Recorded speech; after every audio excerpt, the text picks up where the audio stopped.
Welcome to Sam Outside. I'm Sam and I'm outside, inviting you to consider how you care for your feet. I have made a career out of working outside, and I've done it in a number of different ways. I spent a lot of time as an arborist, and yeah, we work all year round. And there are different considerations. First and foremost, wearing PPE. I've learned that steel toes in winter, well, you're going to get your toes cold, covered in steel. So buying winter footwear, I always recommend buying a little bit bigger so that there's a little more room for your toes.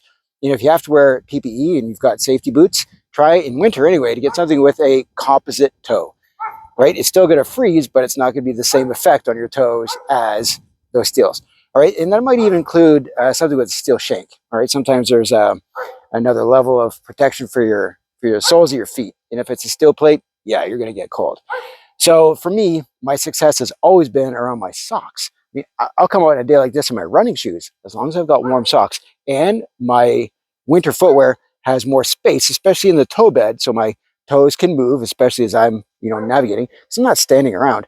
Although, yeah, working, doing traffic control in winter, where you don't really have a chance to generate body heat, is a consideration. So yeah, for me, it's all about keeping my toes blood on my toes circulating, but keeping my toes warm because I can move them. So that might mean a different size up for winter footwear considerations. Now, when I'm out here on the hike, I also don't want the weight. So I do wear a winter hiker, but it's not extremely warm, all right? So I still want the ankle support, but it's all about the socks. So again, another size up. And the thing that really helps me, again, I want to be able to breathe. So I want to be comfortable. If my toes are dry, if my toes are warm, then the rest of me is going to be fine. All right. After that, it's my hands, right? On a day like today, we've had some unusually warm weather, so I'm not really worried about my hands, but my feet. So one of the considerations I recommend, again, because I want to have the freedom of movement. I want to be able to run with my dog, and running out here when there's a foot of snow. Right, we're trying to stay on some trails, but sometimes he's got other options. So I want to invite you to consider wearing a gaiter. So a gaiter is something that straps over your boot, straps over your pants, but it keeps snow, rain, mud outside. All right. So most times if I'm stepping in deep water, if I'm going to step in deep snow, I don't want that snow or water going over my boot because I'm wearing a hiker. And I don't want it also jammed up inside my pant leg. So a gaiter is just an extra cuff. So just to stretch out here and show you. So that's my winter gaiter. All right, comes up a little bit higher to the knee. And other times of year, right, I might have a shorter gaiter. I spent a lot of my younger years working in camping and outdoor education. And in the summer camp, I was the head of a canoe tripping program. I'd go all through Algonquin Park, and I did that for about 7 summers. And, La Vérendrye Park in Quebec, and Frontenac, and Killarney, and some of those were hiking trips. And yeah, sometimes, we're hiking in the rain and we're going through mud and we're going through bogs. And so, again, I want to care for my feet. And I might even, in a summer canoe trip, might cycle through a couple pairs of socks. And at this time of year, when I'm out hiking in winter, yeah, if I'm working in outdoor education, it's what I do for a living now, I will bring extra socks, and I'll bring different footwear because I might have to go indoors for lunch and then outdoors, spend some time in the office, go back outside. So I want to have the ability, if I've been sweating, I've been active, if my boots are damp, if they're wet from sweat or if they're wet from other things, I want to be able to put dry socks on. And then I want my feet to breathe, right? I want to give my chance for my outdoor boots to dry. So I'll look after that, and I'll move into some indoor footwear. So it's something I also recommend when I'm in the house, if my family's getting cold. And yeah, I'll be honest, gentlemen, we warm up differently and we get cold differently than women do. I live with 3 women in the house, and they get differently cold at different times. I'm very aware of that. And I work with students and I work with adults. I work with a number of people from all over the world, and I've learned that there are many different strategies and different resiliences dealing with temperature and cold. So it's all about your feet. If I can encourage people to make sure they've got dry socks on, they've got good socks. And I don't ever recommend wearing 2 pairs of socks, all right, unless you've got something that is considered a very thin liner sock and then a very roomy over sock, right? When it's, if that is something needed. But what I often see students do, if they don't have, they're just wearing gym socks, cotton socks, they'll double up. All that really does is constrict blood flow, and then their feet are going to get more cold, right? But I'm wearing 2 pairs of socks.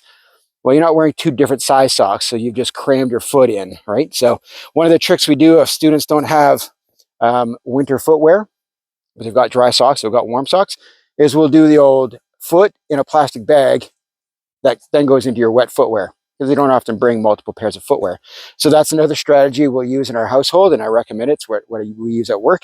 So we just go through a lot of small garbage bags or even kitchen bags, is that we'll invite students to switch into their dry socks, knowing that they're going to be going back outside. It's what we do.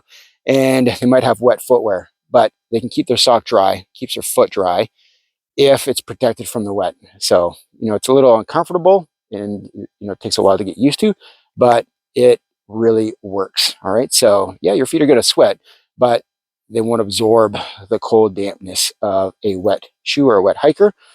And when I'm out doing tree work, or when I'm out, shoveling snow, I wear a very different work boot. Again, composite toe, composite shank, and it's a very, very robust, very heavy, molded foam rubber, right? So I learned not to wear the rubber boots, or probably the leather boots in winter, not to wear anything that's really neoprene that can soak and absorb water.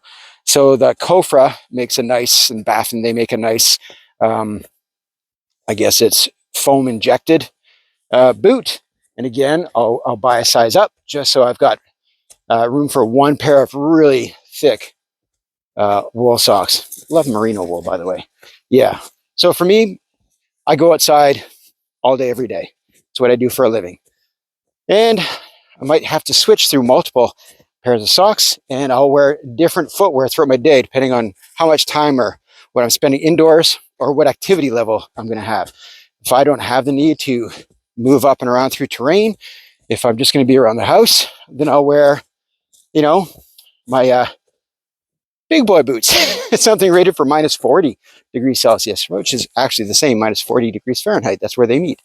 And otherwise, just a regular pair of hikers, a little bit more room in winter, good pair of socks. So don't double up unless you know what you're doing. And then size does matter. All right. So that other sock should have enough room, but it's all about keeping your circulation in your toes going. All right. Have a little more room for your toes to wiggle inside a larger winter hiker. So I've made a living of it, and I've learned the hard way, but I've also learned a lot of good tips and tricks for their veterans that I've had a chance to work with. And then we share that with our guests, share that with colleagues, and more often than not, I just want to give them options. So that's why I wanted to share it with you. I find success in having good winter socks, dry socks, and if I'm going to go in deep snow, and I want to be light and I want to be agile, I won't wear winter snow pants or ski pants, as you will. I'll just wear my regular pants, but I'll protect up to the knee with a good pair of gaiters. Right. So those are my winter outdoor footwear recommendations. So stay warm, stay dry. Don't let the cold, don't let the wet be a reason you don't. It's so good for you. You won't regret it. Thank you very much for watching. I'll talk to you again soon. Stay warm and dry. Go outside. Thanks. Bye-bye.